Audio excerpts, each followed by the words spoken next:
भारत, दुनिया का सबसे बड़ा लोकतंत्र, अपनी विविध संस्कृति और जटिल सामाजिक ताने बाने के लिए जाना जाता है।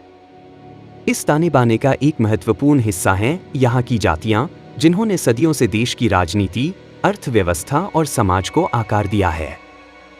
लिस्ट में आगे बढ़ने से पहले ध्यान दें, यह विश्लेषण केवल ऐतिहासिक और सामाजिक शोध पर आधारित है। नंबर 1 पर हैं ब्राह्मण। इन्हें पारंपरिक रूप से पुरोहित, शिक्षक और ज्ञान वर्ग का दर्जा मिला। आज भी प्रशासन, न्यायपालिका और शिक्षा क्षेत्र में इनकी मजबूत पकड़ है। तथ्य: देश के पहले राष्ट्रपति डॉक्टर राजेंद्र प्रसाद और पूर्व प्रधानमंत्री अटल बिहारी वाजपेयी इसी वर्ग से थे। नंबर 2, राजपूत ठाकुर। इतिहास में इनका मतलब राजा के पुत्र से था। इन्होंने सदियों तक शासन किया। आज इनका प्रभाव उत्तर और पश्चिमी भारत की राजनीति और जमींदारी में साफ दिखता है। तथ्य: उत्तर प्रदेश, हिमाचल प्रदेश और उत्तराखंड सहित कई राज्यों में मुख्यमंत्री इसी समुदाय से आते रहे हैं। नंबर 3 पर हैं जाट। यह एक किसान और योद्धा समुदाय है। हरियाणा, पंजाब, राजस्थान और पश्चिमी यूपी की कृषि अर्थव्यवस्था और राजनीति में इनका सीधा और प्रचंड प्रभाव है। तथ्य: चौधरी चरण सिंह जैसे किसान नेता इसी समुदाय से थे। पश्चिमी यूपी में ये एक निर्णायक वोट बैंक माने जाते हैं। नंबर 4, यादव अहीर। संख्याबल के मामले में सबसे बड़े समूहों में से एक। पशुपालन और कृषि से जुड़े। तथ्य: मुलायम सिंह यादव और लालू प्रसाद यादव ने इस समुदाय को संगठित कर उत्तर भारत की राजनीति में एक नया अध्याय शुरू किया। नंबर 5 पर हैं वैश्य बनिया। पारंपरिक रूप से व्यापारी और उद्यमी वर्ग। देश की अर्थव्यवस्था, खुदरा व्यापार और बड़े उद्योगों पर इनका भारी नियंत्रण है। आर्थिक शक्ति के मामले में ये सबसे आगे हैं। तथ्य: देश के कई बड़े व्यापारिक घराने इसी समुदाय से आते हैं।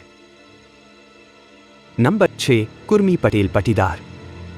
ये जमींदार और कृषि से जुड़े शक्तिशाली समुदाय हैं। तथ्य: गुजरात की राजनीति में पाटीदारों का वर्चस्व है और बिहार के मुख्यमंत्री नीतीश कुमार इसी समुदाय से आते हैं। नंबर 7, भूमिहार।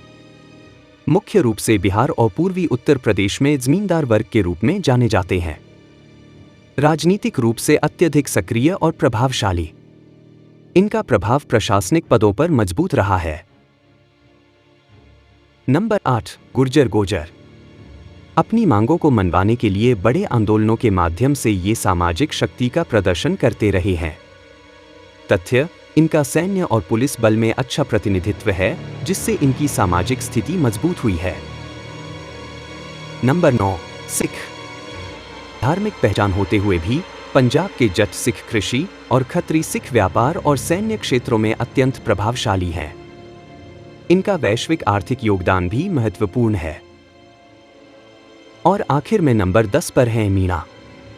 इन्हें अनुसूचित जनजाति का दर्जा प्राप्त है। तथ्य: सरकारी नौकरियों और प्रशासनिक पदों पर इनकी मजबूत उपस्थिति इन्हें प्रभावशाली बनाती है, जिससे राजस्थान की राजनीति और प्रशासन में इनका अहम रोल है। भारत की ये 10 जातियां देश की शक्ति संरचना का केवल एक हिस्सा हैं। यह ध्यान रखना महत्वपूर्ण है कि आधुनिक भारत में शक्ति का मतलब अब केवल जन्म से नहीं, बल्कि व्यक्तिगत योग्यता, आर्थिक सफलता और शिक्षा से भी है। हमारा देश एक ऐसे भविष्य की ओर बढ़ रहा है जहां योग्यता सर्वोपरि हो रही है। इस बदलाव पर आपकी क्या राय है? कमेंट में बताएं, वीडियो को लाइक करें और चैनल को सब्सक्राइब करें।